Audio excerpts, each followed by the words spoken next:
Side होता है quadrilateral में? 4 साइड। और उसके बाद पॉलीगन्स के बारे में देखे थे। तो पॉलीगन का मतलब क्या हो गया? पॉलीगन मतलब हुआ बहुत सारा साइड। अगर 4 साइड है तो क्या बोलेंगे उसको? क्वाड्रिलेटरल। 5 साइड रहेगा तो क्या बोलेंगे उसको? पेंटागन।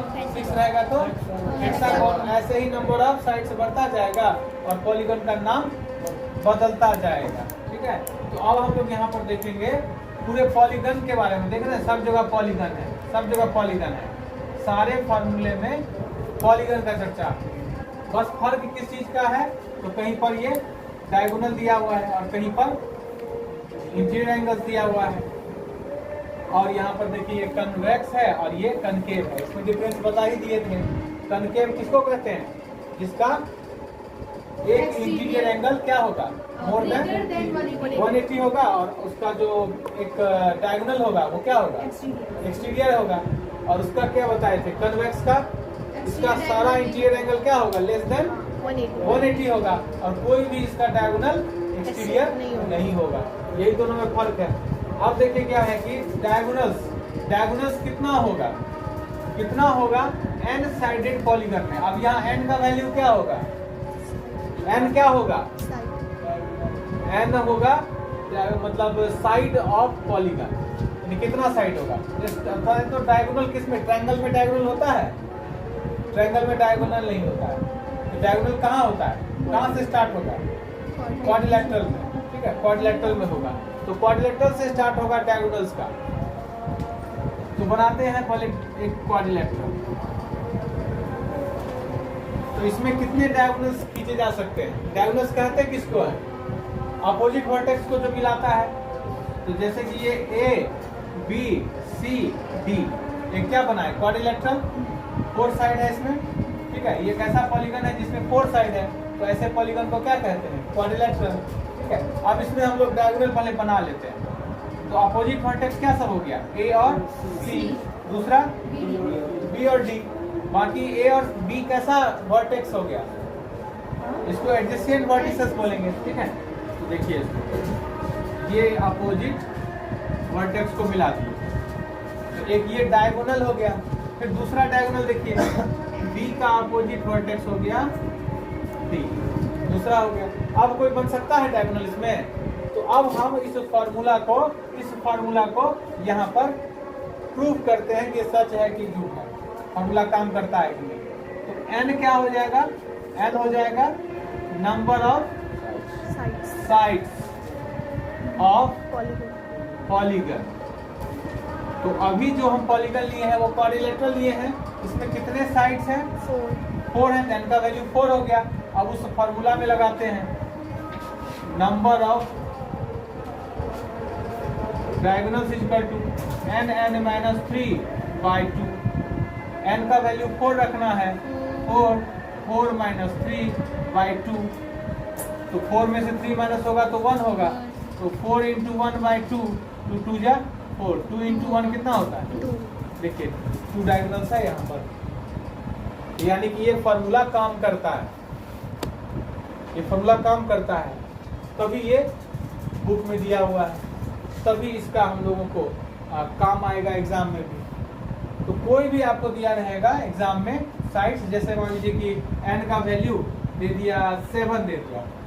ये हेप्टागोन नाम है इसका, हेप्टागोन। इसको बना भी सकते हैं, लेकिन अभी हम लोगों को उसका एप्लीकेशन देखना है उस फार्मूला का। तो नंबर ऑफ डायगोनल्स कैसे निकालेंगे? नंबर ऑफ डायगोनल्स क्या हो जाएगा? वही फार्मूला लगाएंगे n माइनस 3/2। n का वैल्यू 7 माइनस 3/2। तो 7 माइनस 3 हो गया 4। 2 जा 4। 7 इंटू 2 क्या हो गया? 40। तो नंबर ऑफ डायगोनल्स आप बना सकते हैं जिसका साइड 7 हो। नंबर ऑफ साइड्स 14 डायगोनल्स बन सकता है। 14 डायगोनल्स बन सकता है। तो ये फॉर्मूला आपको याद रखना है, n minus 3/2। n minus 3/2 number of diagonals किसी भी पॉलीगन का आप इस फॉर्मूला से निकाल सकते हैं। समझ में आ गया? किसी को कुछ पूछना है इसमें? सिंपल सा क्वेश्चन आएगा, नंबर ऑफ साइड्स और आपको नंबर ऑफ डायगोनल्स निकालने के लिए। अब नेक्स्ट आते हैं दूसरे फॉर्मूला पर। ये फर्स्ट फॉर्मूला हो गया। सेकेंड फॉर्मूला है सम ऑफ इंटीरियर एंगल्स। तो सबसे पहले हम लोग इंटीरियर एंगल समझते हैं। तो एक हम लेते हैं, ये बताइए आंचल, ये कौन सा पॉलीगन है? ये क्वाड्रिलेटरल है। ये कन्वेक्स है कि कनकेव है? कन्वेक्स है या कनकेव पॉलीगन है? कनकेव लग रहा है। क्या है? कन्वेक्स है। कन्वेक्स उसको कहते हैं जो कोई भी इसका इंटीरियर एंगल मोर देन 180 नहीं होगा। तो ये आपका कौन सा है? कन्वेक्स पॉलीगन हो गया। लिख लीजिए फिर से एक बार, और कनकेव भी बना के आपको दिखा देते हैं।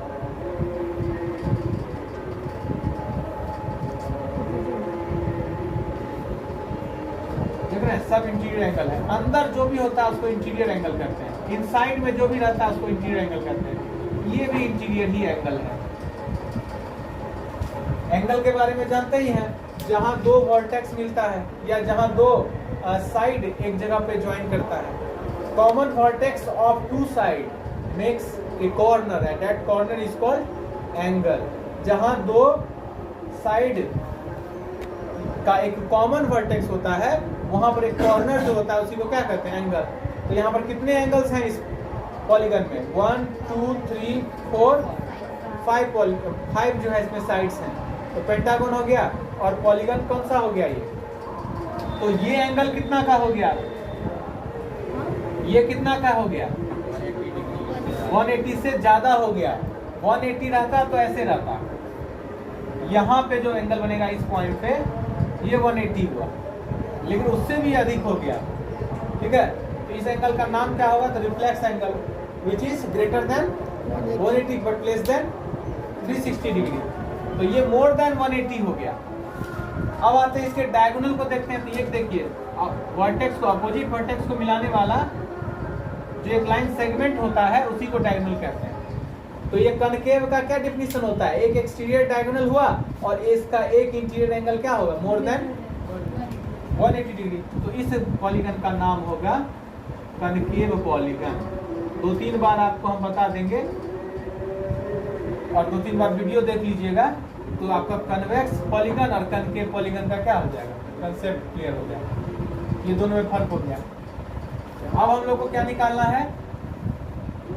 कन्वेक्स पॉलीगन का, यानी कि ये फार्मूला का वैलिडेशन किसके लिए है? इसके लिए है, इसके लिए नहीं है। सिर्फ ये कन्वेक्स में काम करेगा। सेकेंड फार्मूला सिर्फ कन्वेक्स पॉलीगन में काम करेगा, कनकेव में नहीं। अगर एग्जाम में कनकेव पॉलीगन का इंटीरियर एंगल कह रहा है निकालने के लिए, तो आप ये फार्मूला नहीं लगाइएगा। लगाइएगा, बिल्कुल लगेगा। दोनों के लिए वैलिड है, किसी एक के लिए नहीं है, दोनों के लिए। कनकेव रहो या कन्वेक्स, दोनों के लिए ये फार्मूला है।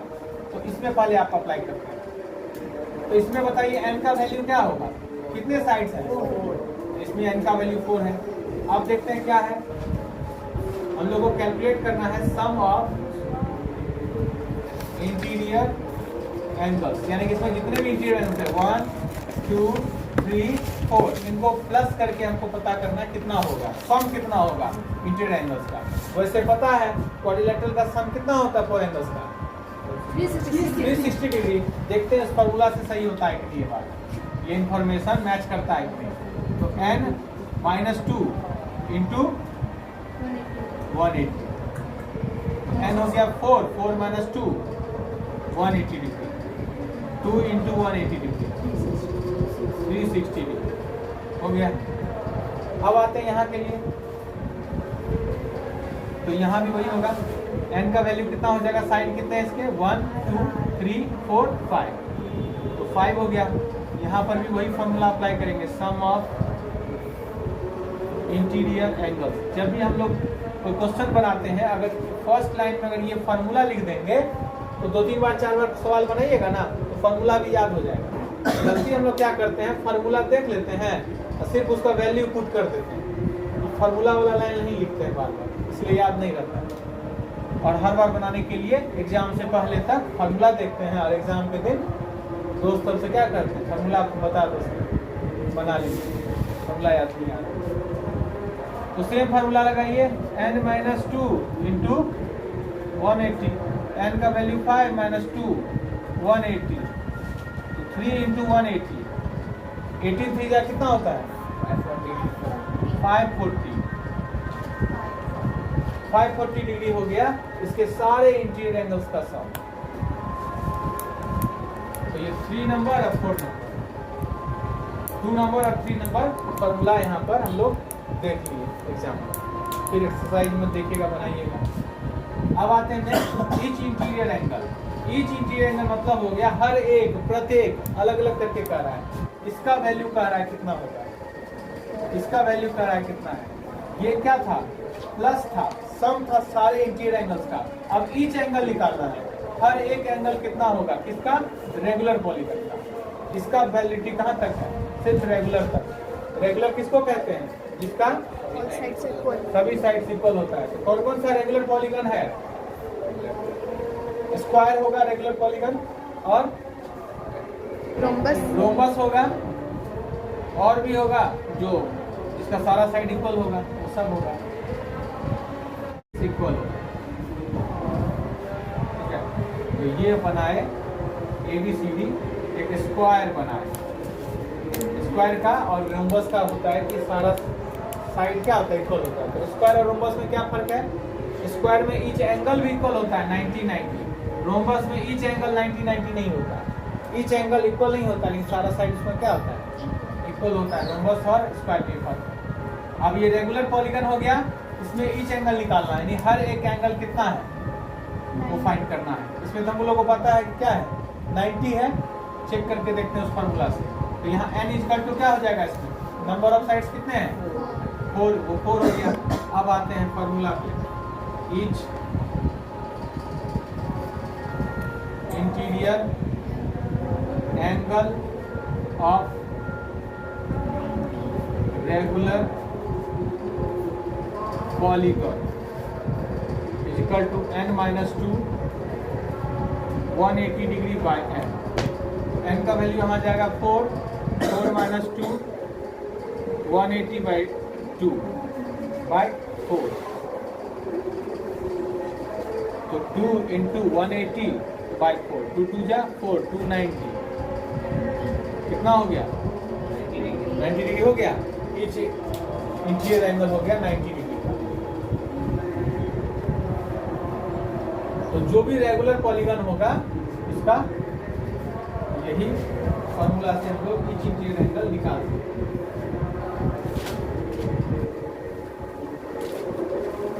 समझ में आ गया। अब कुछ क्वेश्चन देखते हैं, बता दे इसको, क्वेश्चन देते हैं, बनाइए।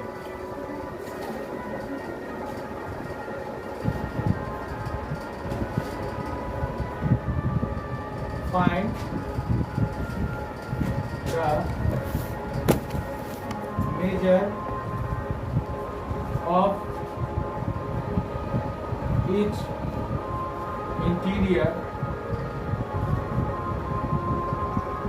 angle of, जो भी क्वेश्चन होगा उसमें रेगुलर लगा रहेगा, ईच इंटीरियर एंगल निकालने के लिए कहेगा ना, तो ये हेक्सागोन तो लिखा ही हुआ है, इसके पहले क्या लिखा हुआ है, रेगुलर हेक्सागोन। तो कैसे निकलेगा ये ईच एंगल, कितना हो जाएगा, फॉर्मूला लगाएंगे each interior angle of regular hexagon square. तो n क्या हो जाएगा हेक्सागोन के लिए 6 हो जाएगा। फॉर्मूला क्या लगाएंगे, n minus 2 into 180 by n का वैल्यू 6 रखेंगे, 6 माइनस 2 180 बाय 6, ये 4 180 बाय 6, तो 4 6 से कट जाएगा, कितना आंसर हो जाएगा 120 डिग्री। यानी कि रेगुलर अगर हेक्सागोन होगा तो हर एक एंगल कितना का होगा 120 डिग्री। बस याद रखिएगा ये रेगुलर होना चाहिए, रेगुलर हेक्सागोन होना चाहिए, सीधा हेक्सागोन नहीं, regular hexagon.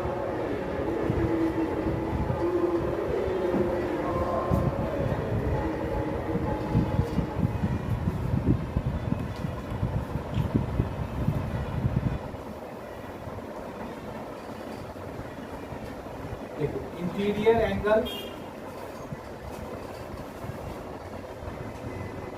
Plus exterior angle.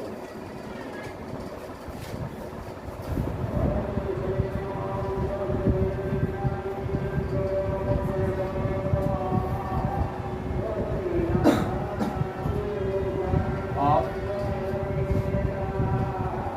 Convex polygon equal to 180 degree. जैसे देखिए कुछ एक फिगर है,